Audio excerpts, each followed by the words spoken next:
यदि आप विश्वास में आगे बढ़ना चाहते हैं तो हमारे channel Hindi Bible message and prayer centre को सब्सक्राइब करें, क्योंकि यहाँ पर हम आपको सुबह शाम वचन, प्रार्थना और गवाही के द्वारा उत्साहित करते हैं। यदि आप प्रार्थना नहीं कर पाते और मन में बहुत से सवाल हैं, तो आप हमारे प्रेयर सेंटर में कॉल करके प्रार्थना करवा सकते हैं। धन्यवाद। Praise the Lord, hallelujah. परमेश्वर का धन्यवाद हो इस सुंदर शाम के लिए जो प्रभु ने आपके और हमारे जीवन में जोड़ी है। जैसा कि आप जानते हैं कि हमने सुबह की प्रार्थना में क्या सीखा कि हमारी आइडेंटिटी क्या है, हमारी पहचान क्या है मसीह में। आपकी पहचान मसीह में क्या है वो जानना बहुत जरूरी है, क्योंकि जब आप उस बात को जानते हैं तभी आप एक जयवंत जीवन जीते हैं। और उससे आगे हम आज चलेंगे। एक वचन हम लोग पढ़ेंगे। लिखा है 2 कोरिन्थियों की किताब उसका 6 अध्याय और 19 पद लिखा है, क्या तुम नहीं जानते कि तुम्हारी देह पवित्र आत्मा का मंदिर है जो तुम में बसा हुआ है और तुम्हें परमेश्वर की ओर से मिला है और तुम अपने नहीं हो। यहां पर परमेश्वर का वचन कहता है कि जिस व्यक्ति ने परमेश्वर पर विश्वास कर लिया, प्रभु यीशु मसीह पर विश्वास कर लिया, उसके लिए कहता है कि क्या तुम नहीं जानते कि तुम्हारी देह, ये शरीर पवित्र आत्मा का मंदिर है। मीन्स पवित्र आत्मा तुम्हारे अंदर वास करता है। क्या तुम इस बात को नहीं जानते? ये आपकी एक पहचान है कि पवित्र आत्मा आपके अंदर रहता है, कि आप और मैं पवित्र आत्मा के मंदिर हैं। ये आपकी पहचान है कि स्वयं परमेश्वर आपके अंदर रहते हैं। आप परमेश्वर के मंदिर हैं, ये आपकी पहचान। आप कौन है? मैं परमेश्वर का मंदिर हूं, ये आपकी पहचान है। दूसरी बात हम लोग देखेंगे, फिलिपियों की किताब उसका 3 अध्याय 20 पद लिखा है, पर हमारा स्वदेश स्वर्ग पर है।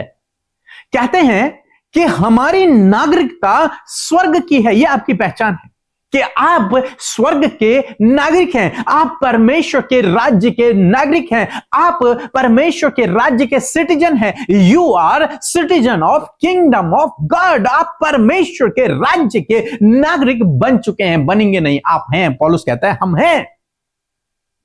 आपकी ये पहचान है कि आप परमेश्वर के राज्य के नागरिक हैं। एक और हम लोग देखेंगे, 2 कोरिन्थियों की किताब उसका 5 अध्याय 20 पद लिखा है, सो हम मसीह के राजदूत हैं, मानो परमेश्वर हमारे द्वारा समझाता है और हम मसीह की ओर से निवेदन करते हैं कि परमेश्वर के साथ मेल मिलाप करो। लिखा है कि हम परमेश्वर के राजदूत हैं। आपकी ये आइडेंटिटी है कि आप परमेश्वर के राजदूत हो। जैसे एक देश का एक राजदूत होता है, वो राजदूत हमारे पूरे देश को रिप्रेजेंट करता है, उसी प्रकार से आप परमेश्वर के राजदूत हैं। आप परमेश्वर के द्वारा भेजे गए चुने हुए एक राजदूत हैं। आपको परमेश्वर के राज्य को रिप्रेजेंट करना है, परमेश्वर को रिप्रेजेंट करना है, उसके कामों को, उसके गुणों को रिप्रेजेंट करना है। आप परमेश्वर के राजदूत हो, उसके द्वारा भेजे गए, उसके राज्य के द्वारा चुने गए, भेजे गए एक राजदूत हो। यह आपकी आइडेंटिटी है। यह आपकी आइडेंटिटी है कि आप एक राजदूत हैं परमेश्वर के। और मत्ती रचित सुसमाचार 5 अध्याय 14 पद कहता है कि तुम जगत की ज्योति हो। राजदूत भी हो और तुम इस जगत के लिए ज्योति भी हो। आप एक ज्योति हो। अंधकार में ज्योति का काम क्या होता है? प्रकाश देना। मीन्स आपके द्वारा दुनिया प्रकाशमान होगी। आप वो व्यक्ति हैं।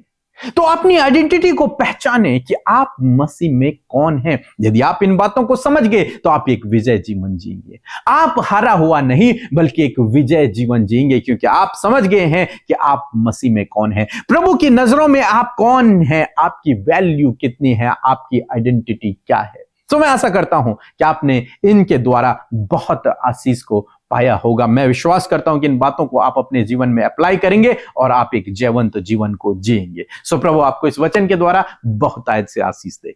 आमीन। सबको जय मसीह की। मेरा नाम रूपाली, मैं महाराष्ट्र से बोल रही हूँ। आज जो मैं गवाही दे रही हूँ मेरे बेटी के लिए। मेरे बेटी का नाम रूपसा है। वो एक शैतानी बंधन में थी। बहुत ज़्यादा फ़ोन एडिक्टेड हो गई थी। उस हाथ में बहुत ज़्यादा फ्रेंड्स और पूरा दिन गेम्स खेलती थी, स्टडी में ध्यान नहीं रहती थी। इसके बाद मैं हम लोगों के साथ अच्छे से बात भी नहीं करती थी और बहुत गुस्से में रहते थे। तो मैं एक दिन मेरे बेटी के लिए प्रार्थना रिक्वेस्ट भेजी मिनिस्ट्री में। तो एक भाई ने मेरे बेटी के लिए प्रार्थना की, तो मैं और मेरे बेटी विश्वास के साथ प्रार्थना को रिसीव किया।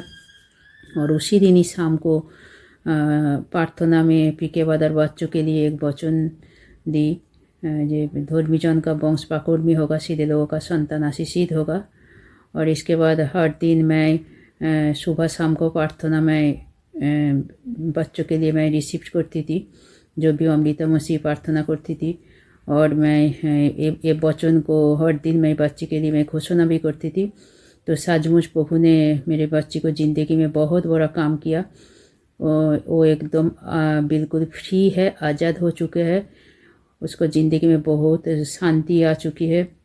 प्रभु उसको बिल्कुल फ्री किया। अभी वो बहुत अच्छा हो गया, एकदम चेंज हो गया मेरे बच्ची। अभी वो प्रभु को विश्वास करने लगी और विश्वास का द्वारा प्रभु उसको ज़िंदगी में अभी बड़ा बड़ा काम कर रहे हैं। इसके लिए मैं प्रभु यीशु मसीह को कोटि कोटि धन्यवाद दे रही हूँ। और पीके बादर अमृता मसीह उनका टीम को भी मैं बहुत धन्यवाद दे रही हूँ।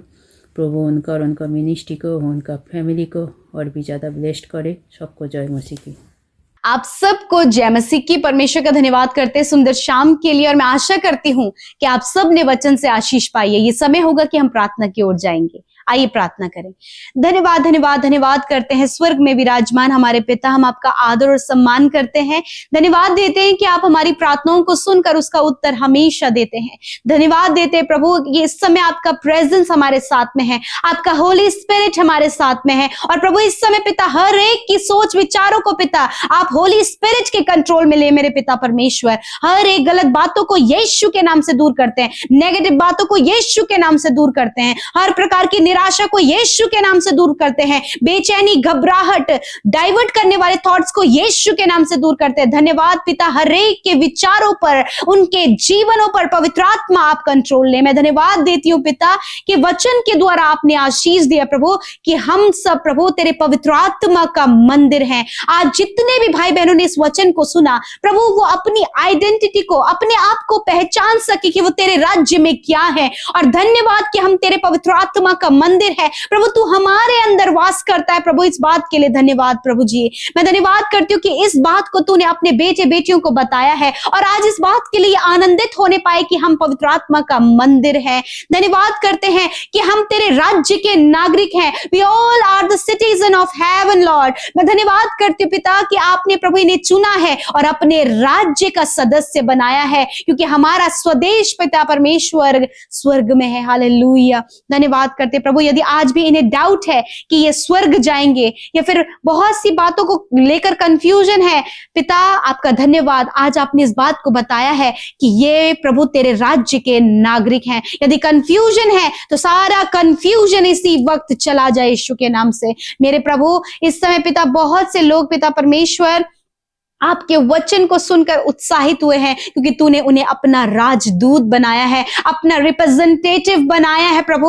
मैं धन्यवाद करती हूँ पिता, ये भाई बहन प्रभु जगत में जाकर प्रभु तेरा रिप्रेजेंटेटिव बन सके परमेश्वर पिता। मैं धन्यवाद करती हूँ प्रभु, तेरे राज्य का सुसमाचार इनके द्वारा प्रभु पूरे जगत में फैलने पाए और प्रभु हर एक व्यक्ति प्रभु अपना जीवन तुझे दे और प्रभु तुझ पर विश्वास करके अनंत जीवन का भागी हो जाए पिता। धन्यवाद करते प्यारे प्रभु, हर प्रकार की अंधकार की बातें, रोकने वाली बातें, डाइवर्ट करने वाली बातें, भटकाने वाली बातों को यीशु के नाम से आज्ञा देते हैं, इनके जीवनों से चले जाओ इसी वक्त यीशु के नाम से। प्रभु बहुत से लोग परेशान हैं, इसी वक्त उनकी परेशानियां चली जाएं। डिप्रेशन में है पिता, जब इन्होंने बहुत कुछ अपने जीवन में लॉस खोया है और बहुतों ने इन्हें प्रभु जी छोड़ दिया है, हर एक डिप्रेशन इनके जीवन से चला जाए, निराशाएं चली जाएं, हर प्रकार का अकेलापन चला जा, हर प्रकार की मुश्किलें इनके जीवन से चली जाए, हर प्रकार के नकारात्मक सोच इनके जीवन से चली जाए। हम आज्ञा देते हैं प्रभु, कड़वाहट, गुस्सा, प्रभु ईर्ष्या इनके जीवन से चली जाए। प्रभु जब ये दूसरों के बारे में बहुत ज्यादा प्रभु जी दूसरों को प्रभु उनका ठट्टों में उड़ाते, प्रभु यीशु के नाम से प्रभु जी इन चुगली करने से प्रभु इन्हें बचाएं प्रभु जी, क्योंकि आप नहीं चाहते प्रभु कि आपके लोग इन कामों में पाए जाएं पिता। परंतु ने वचन में कहा है कि जो तुम में दुर्बल निर्बल पाया जाए उसे तुम अपनी संगति में ले लो। परमेश्वर यदि आज इनके साथ इनके जीवन में कोई भी ऐसे समय में है प्रभु जब वो लड़खड़ा रहा है प्रभु, ये उसे अपनी संगति में लेने पाए पिता। धन्यवाद करते प्यारे प्रभु। मैं दुआ करती हूँ पिता परमेश्वर, हर एक कर्जा इनके जीवन से चला जाए, हर प्रकार की निराशा इनके जीवन से चली जाए, हर प्रकार के फैमिली प्रॉब्लम्स इनके जीवन से चले जाए, हर प्रकार का एडिक्शन प्रभु इनके परिवार, इनके बच्चों के जीवन से, नौजवान और बुजुर्गों के जीवन से चला जाए। जो भी आज इनके जीवन में एडिक्शन है प्रभु वो चला जाए यीशु के नाम से। आज जो भी बीमारी इनके शरीरों में है हम उन्हें आज्ञा देते हैं। मैं कमांड करती हूं हर एक बीमारी को जो इन बच्चों के, बुजुर्गों के, बहनों के और भाइयों के शरीर में, मैं कमांड करती हूं हर एक बीमारी को इनके शरीर से जाओ इसी वक्त। जहां कहीं आपको दर्द है, जो भी बीमारी, वहां पर हाथ रखें प्रभु यीशु। धन्यवाद कि तेरे लोगों ने जब बीमारी की जगह पर हाथ रखा है तूने छू कर चंगा किया, क्योंकि तूने कहा है कि मैंने तेरे रोगों को सह लिया, तेरे दुखों को उठा लिया। धन्यवाद, आपने छुटकारा दिया। सर के बालों से लेकर पैर के नाखूनों तक, इनके सेंस ऑर्गन्स को, इंटरनल ऑर्गन्स को, हड्डियों को, मांसपेशियों को प्रभु आपने चंगा किया। प्रभु जी जिनके प्रभु जी बोन ब्रेक हो गई है पिता यीशु के नाम से हड्डियां जुड़ जाएं, मसल्स ब्रेक हो गई है यीशु के नाम से, मसल्स पिता यीशु के नाम से रिकवरी होने पाए। धन्यवाद करते प्रभु, आपका धन्यवाद करते। आपने प्रभु पीढ़ियों से चलने वाली बीमारियों को इनके शरीर से नष्ट किया, शुगर बीपी लेवल को आपने नॉर्मल किया। आपके लोग स्वस्थ शरीर में है पिता, आपका धन्यवाद करते हैं। आज की इस सुंदर शाम में प्रभु जी हर एक बुरा सपना, नींद ना आने की समस्या यीशु के नाम से चली जाए। जो भी बच्चे रात भर सो नहीं पाते हैं यीशु के नाम से वो अच्छी नींद से सोने पाए। हर एक जन को मीठी सुकून भरी नींद दे ताकि कल का दिन तेरे साथ में देखें। और हर एक विनती जो आपके आगे रखी है मैं धन्यवाद देती हूं कि आपने प्रार्थना को सुना, उत्तर हाँ आमीन में दिया। यीशु आपके लोग आपके लिए प्रीशियस हैं, क्योंकि प्रभु ये तेरा मंदिर है, ये तेरे बुलाए हुए लोग हैं, ये प्रभु तेरे एम्बेसडर हैं। और प्रभु तू इनके द्वारा अपने कार्यों को कर पिता। धन्यवाद देते हैं, यीशु के नाम से प्रार्थना मांगते हैं। आमीन, आमीन और आमीन।